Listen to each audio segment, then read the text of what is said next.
जय श्री कृष्णा। राधे राधे दोस्तों। आज के इस वीडियो में आप सभी जानने वाले हैं कि प्रयागराज महाकुंभ से लाए हुए जल का हमें क्या करना है, जल को कैसे प्रयोग में लाना है, कहाँ रखना है, घर में ला सकते हैं या नहीं ला सकते हैं। यह भी सवाल है लोगों का कि कुंभ से लाना चाहिए जल को कि नहीं लाना चाहिए, जल को कहाँ रखना चाहिए, कहाँ नहीं रखना चाहिए। ऐसा भी सुनने में आता है कि यह जल जो है बर्बाद भी कर देता है। तो क्या है सही रूप इसका, जानते हैं। शास्त्र के अनुसार हमें क्या करना चाहिए, क्या विधि होनी चाहिए, जल को कहाँ रखना चाहिए, क्या इसका प्रयोग करना चाहिए। इसलिए आज के लिए हमने यह वीडियो बनाया है जिसमें हम बताएंगे कि त्रिवेणी संगम से जल लाना चाहिए या नहीं लाना चाहिए।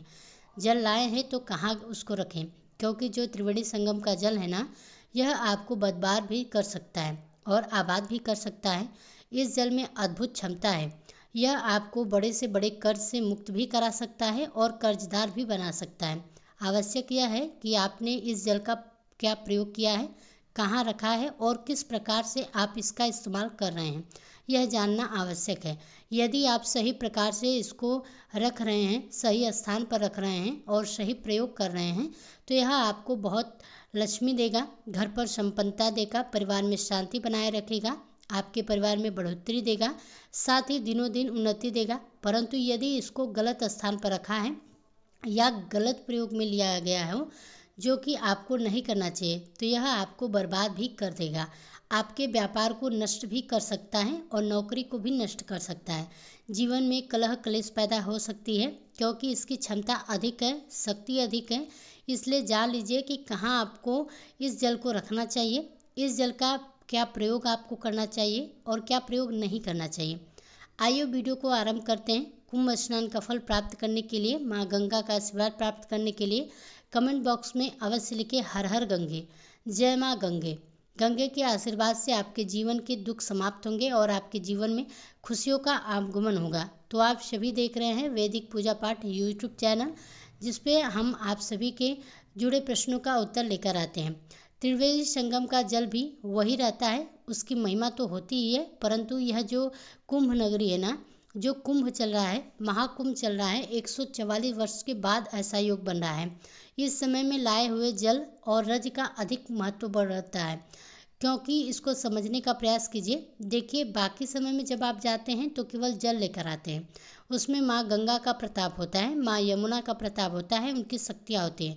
परंतु अभी कुंभ के समय में जब आप जाते हैं तो आप कुंभ के समय में देखिए कि वहाँ पर कितने लाखों बड़े बड़े साधु संत वहाँ पर हैं, बड़े बड़े कल्पवासी वहाँ पर हैं, उनके चरण वहाँ पर पड़ रहे हैं। उनके चरणों के पड़ने से जो वहाँ की मिट्टी है, जो वहाँ की रज है, जो वहाँ का जल है, वह अधिक पुण्यवान हो गया है। क्योंकि बहुत से ऐसे साधु संत हैं जो इस कुंभ में स्नान करने के लिए ही आते हैं, और वह ऐसे ऐसे साधु संत हैं जो ना जाने कब से बड़ी बड़ी कंदरा में दूर पहाड़ों में तपस्या करते हैं, कठिन तप करते हैं, भगवान की साधना करते हैं, जो कि साक्षात भगवान के आशीर्वाद से ही चलते हैं। यह मान के चलिए, आप ऐसे भगवान के प्रेमी, भगवान के प्रिय साधु संत जब उस जल में स्नान कर रहे हैं, उनके चरण उस रज में पड़ रहे हैं, उस मिट्टी में पड़ रहे हैं, वह रज और वह जल जब आपके घर में आएगा, तो उन साधु संतों के पुण्य प्रताप से जो एनर्जी, देखिए अगर आप वैज्ञानिक दृष्टि से भी देखें, तो विज्ञान को भी अगर हम देखें पढ़ाई लिखाई के हिसाब से, तो एनर्जी का बड़ा रोल होता है। हर चीज़ में पॉजिटिव एनर्जी, जब आप भगवान की भक्ति करते हैं तो उससे आपके जीवन में एक पॉजिटिव एनर्जी आती है, आपके अंदर एक सकारात्मक ऊर्जा आती है, और वह सकारात्मक ऊर्जा का ही सारा खेल करती है। जब वह बड़े बड़े तपस्वी साधु संत, जिन पर भगवान की कृपा होती है, इतने मंत्र जप करते हैं कि उससे एक ऊर्जा उत्पन्न होती है, और वह ऊर्जा उनके साथ साथ जहाँ वह चलते हैं वहाँ रहती है, वहाँ वास करती है, वहाँ उसका प्रभाव होता है, उस मिट्टी में वह मिल जाती है, उस जल में वह मिल जाती है। वही ऊर्जा आपके द्वारा लाए गए जल के माध्यम से आपके घर तक भी पहुँच रही है। तो यह समझिए कि उन साधु संतों के पुण्य प्रताप से, साधु संतों की कठिन तपस्या से जो ऊर्जा उत्पन्न होती है, वह आशीर्वाद के स्वरूप आपके घर में भी इस जल के माध्यम से पहुंच रही है, और इस जल में आने वाली या आसपास में आने वाली मिट्टी के रज के माध्यम से पहुंच रही है। यह दोनों चीज़ें हम इसलिए बता रहे हैं क्योंकि लोग रज भी लेकर आते हैं, वहाँ से मिट्टी भी लेकर आते हैं और जल भी लेकर आते हैं।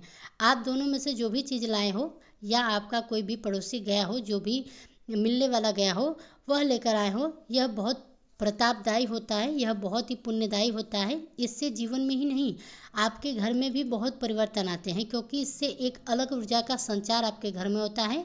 जहाँ यह जल और रज होगी वहाँ एक अलग ही ऊर्जा का संचार होगा। अब जल तो आप लेकर आए हैं, परंतु इसका सही प्रयोग जो है ना वह बहुत ही आवश्यक है, क्योंकि जो इसकी एनर्जी है उसको सही स्थान पर सही प्रयोग करेंगे तो वह फलदायी होगी। परंतु यदि इसका दुरुपयोग हुआ या सही स्थान पर इसको नहीं रखा गया तो यही एनर्जी, वही जल, वही रज आपके लिए हानिकारक भी हो सकता है, दोषपूर्ण भर हो सकता है, क्योंकि यह दोष भी उत्पन्न होता है। जो चीज़ पुण्यदायी है वही पापदायक भी हो सकती है। यदि उसको अनुचित स्थान पर रखा जाए, अनुचित प्रयोग किया जाए तो यह पुण्यदायी की जगह कष्टदायी भी हो सकती है। अब बात करते हैं कि जो जल आप लेकर आए हैं उसका करना क्या है, किस प्रकार से कहाँ रखना है, सही प्रयोग क्या है, उसका सही विधि विधान क्या है। आप जल लेकर आए हैं, बहुत उत्तम है। आप चाहे मिट्टी लेकर आए हैं, बहुत ही उत्तम है। आप वहाँ से इसे लेकर आए होंगे प्लास्टिक की किसी बोतल में, किसी कैन में, जो वहाँ पर मिलता है आमतौर पर, क्योंकि वहाँ वही सुविधाजनक होता है। आप लेकर आए हैं। अब इस जल को आप किसी तांबे की कैन में या किसी पीतल की कैन में रखिएगा। प्रयास कीजिए कि आप प्लास्टिक की कैन में ना रखें। अगर उपलब्ध हो सके तो किसी तांबे या पीतल के पात्र में ही इस जल को रखें। जल को सर्वप्रथम आप अपने रसोई घर में रखिए कुछ समय के लिए। अगर आपके लॉक किसी स्थान में, स्टोर रूम में कहीं रख दिया गया है तो वहाँ से उठाइए, उसको कुछ समय के लिए रसोई घर में रखिए और अपने पितरों से निवेदन कीजिए। एक पात्र में थोड़ा सा जल निकालिए, किसी कटोरी में जल निकालिए और दक्षिण की ओर मुख करके अपने पितरों को उससे अर्घ दीजिए कि हे पितृ, ये त्रिवेणी संगम का जल है, इसके पुण्य से आप पवित्र हों और तृप्त हों। वह जल आपको अपने पितरों को अवश्य ही अर्पित करना है। यदि जल ना दे सके तो उसको कुछ समय के लिए आप रसोई घर में रख के और अपने पितरों से निवेदन करें कि आप आएँ और यह जल ग्रहण करें। यह पवित्र त्रिवेणी संगम का जल है जो हम आपके निमित्त लेकर आए हैं। इस प्रकार से आपको अपने पितरों के निमित्त उसे कुछ समय के लिए रसोई घर में रखना है।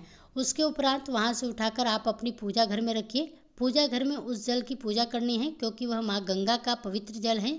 उसको आप घर लेकर आए हैं तो उस शक्ति की, एक प्रकार से आप शक्ति को घर लेकर आए हैं, उस शक्ति की पूजा होनी चाहिए, आराधना होनी चाहिए, उसका स्वागत होना चाहिए। सूक्ष्म पूजा करेंगे। जल का जो पात्र है उसको रखिए, किसी चौकी पर रखिए या किसी भी स्थान पर रखिए। रोली लीजिए, रोली से उस पर तिलक कीजिए, अक्षत लगाइए, पुष्प है तो पुष्प की माला बनाएं और पुष्प अर्पित कीजिए। धूप दिखाइए, धूप दिखाइए। इस प्रकार से आप उसका पूजन करेंगे। हर हर गंगे जो मंत्र हैं उसकी 1 या 5 माला का आप जाप कीजिए। इस केनी को सामने रख के, बर्तन को सामने रख के, गंगा जल को पूजित करके आपको हर हर गंगे का जप करना चाहिए। जप कीजिए। जप करने के बाद यह जो जल है, अब आप प्रार्थना करेंगे कि हे माँ गंगे, आपका हमारे घर में स्वागत है। हे परम तेजस्वी साधु संतों की रज, परम शक्ति, हम आपका अपने घर में स्वागत करते हैं। आपसे निवेदन है कि आप सदा हमारे घर में वास करें और हमारे घर पर कृपा करें, हमारे सभी बंधु बांधवों पर कृपा करें, हम सभी पारिवारिक जनों पर कृपा करें, जिससे कि हम सुखमय जीवन व्यतीत करते रहें और नकारात्मक ऊर्जा, नकारात्मक शक्तियाँ सदा हमारे घर से दूर रहें। इस प्रकार से हाथ जोड़कर प्रार्थना कीजिए।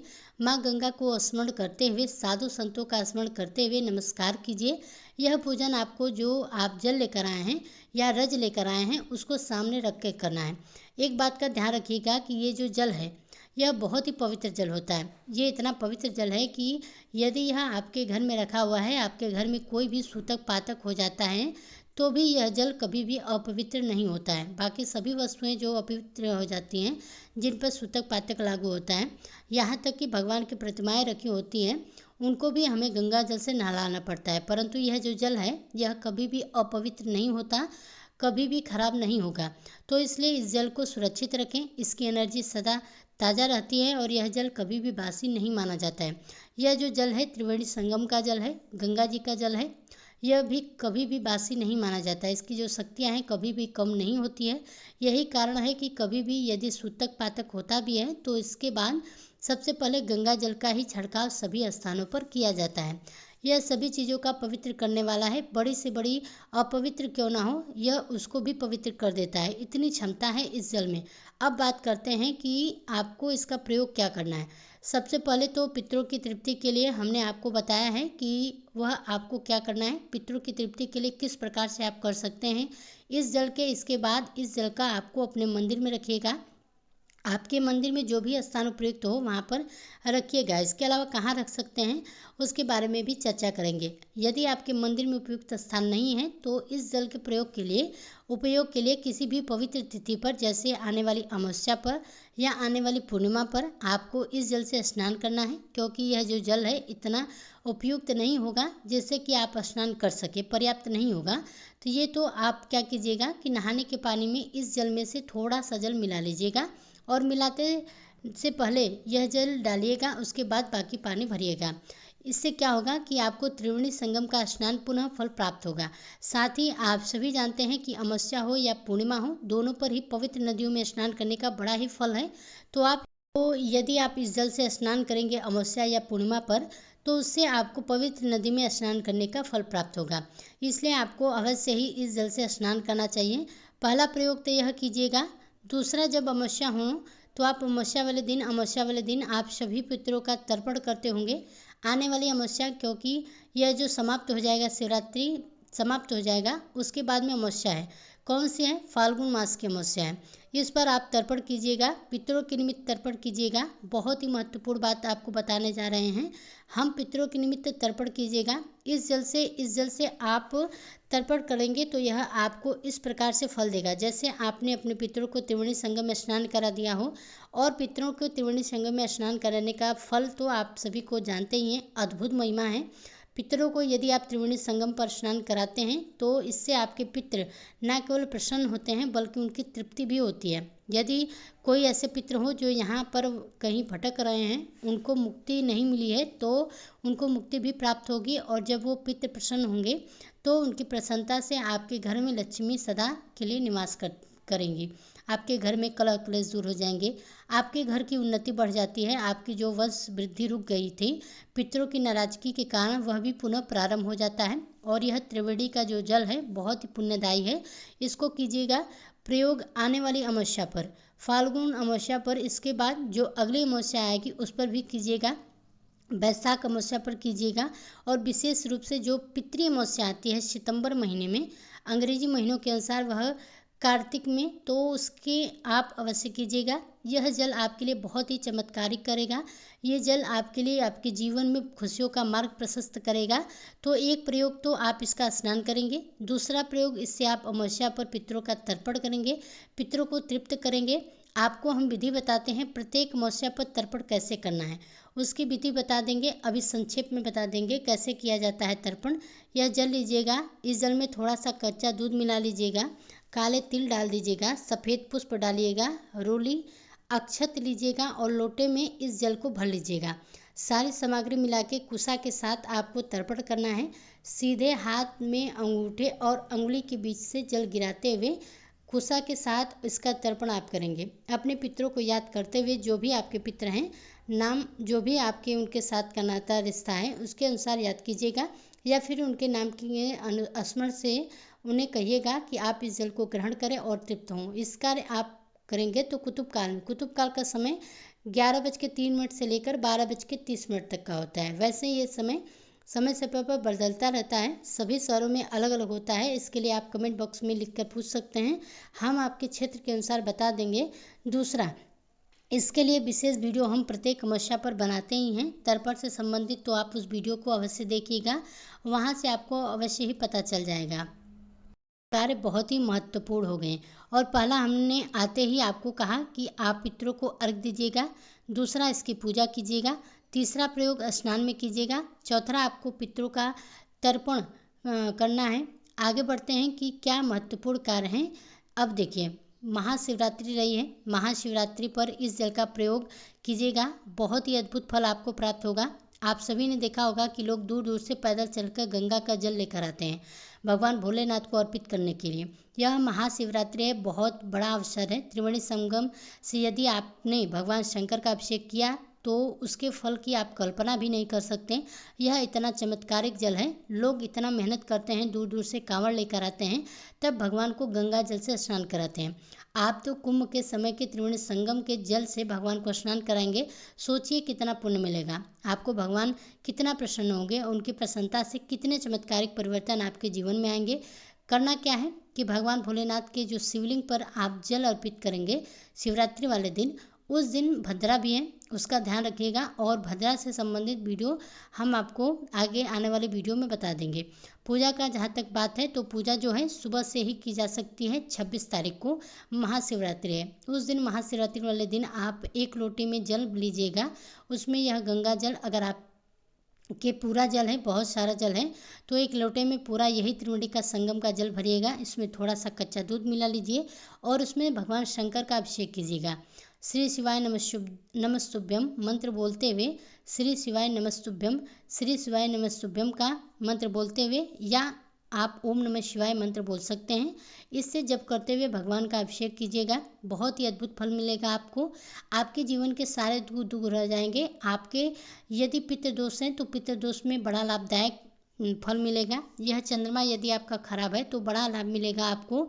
भगवान शंकर के इस जल से अभिषेक कीजिए। आप सोचिए, आप एक जल लेकर आए हैं, वो कितना काम आ रहा है आपके त्रिवेणी संगम से। भगवान शंकर का छोटा सा कार्य नहीं है ये। इस प्रकार से इसका प्रयोग कीजिएगा कि अब बात कर लेते हैं एक बार जो मिट्टी लेकर आए हैं उनके लिए, कि त्रिवेणी संगम की पवित्र मिट्टी साधु संतों के मंत्रों से अभिमंत्रित है।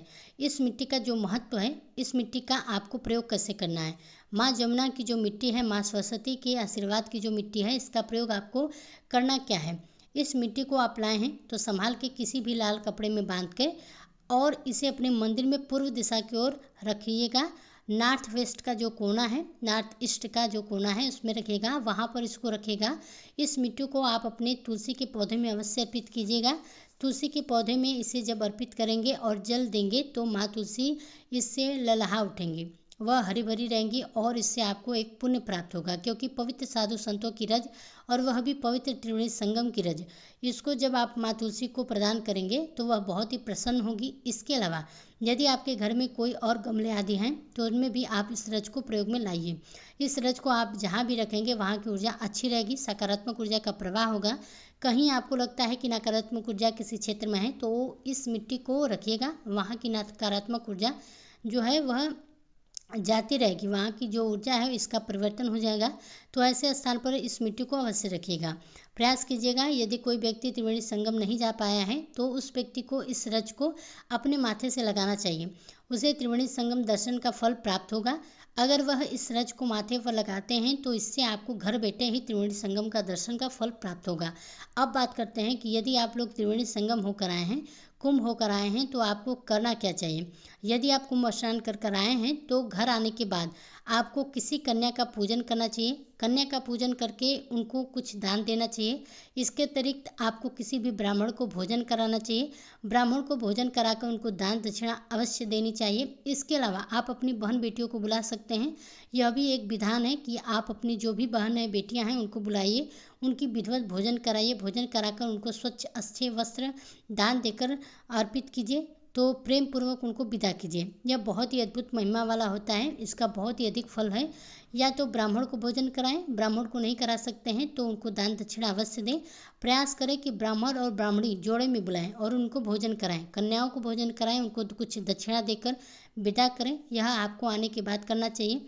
यदि आप त्रिवेणी स्नान करके आए हैं, कुंभ स्नान करके आए हैं, तो इसके अतिरिक्त आप इस जल का प्रयोग, यदि आपके घर में कहीं भी किसी भी स्थान पर किसी ऊपरी बाधा को आपको आशंका लग रही है, कोई निगेटिव ऊर्जा से ग्रसित है, तो उसके ऊपर यह जल अवश्य छिड़क कर दीजिएगा। इससे आपको बहुत ही लाभ प्राप्त होगा। तो आशा करते हैं आज के द्वारा हमारे द्वारा दी गई जो जानकारी है आपको पसंद आई होगी। पसंद आई हो तो वीडियो को लाइक कीजिएगा। किसी अन्य तरह का प्रश्न है तो आप कमेंट बॉक्स में हमसे कमेंट करके पूछ सकते हैं, नहीं तो एक बार कमेंट बॉक्स में सच्चे मन से हर हर गंगे जरूर लिखिएगा।